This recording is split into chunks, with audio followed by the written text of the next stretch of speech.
విశ్వాసం అన్నది గురి లేదు.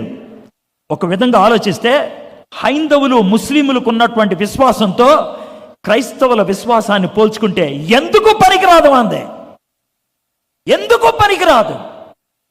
నేను మొన్నటి దినాన్న లాజర్ గారు అడుగుతా ఉన్నారు, సార్ మీరు ఒక మీటింగ్లో మైకు ఎవరికో ఇచ్చేసి కిందకి దిగిపోయారంట కదా అని అన్నాడు ఆయన. అంటే సన్నివేశం చెప్తా ఉన్నాను, జరిగింది అది. నాకు పిచ్చ కోపం వచ్చి ప్రసంగం మధ్యలో ఆపేసి ఇచ్చేసాను. ఎందుకు వచ్చానంటే 2 సందర్భాల్లో జరిగినాయి, 2 occasions. ఒకటి, మీటింగ్ స్టార్ట్ అయింది, మెసేజ్కి పిలవకముందు అన్నారు, సార్ ఎంపీ గారు వస్తారు సార్, హర్ష కుమార్ గారు ఎంపీ వస్తారు సార్ అన్నాడు. వస్తే ఆయన వెనక కూర్చోపెట్టండి, మెసేజ్ అయిన తర్వాత ముందుకు తీసుకురండి, మధ్యలో ముందుకు తీసుకొచ్చి డిస్టర్బ్ చేయొద్దు, లేదంటారా ఆగమంటే ఆగుతాను. ఆయన స్టేజ్ ఎక్కి కూర్చున్నాక నేను వాక్యం చెప్తాను. వద్దండి మీరు వాక్యం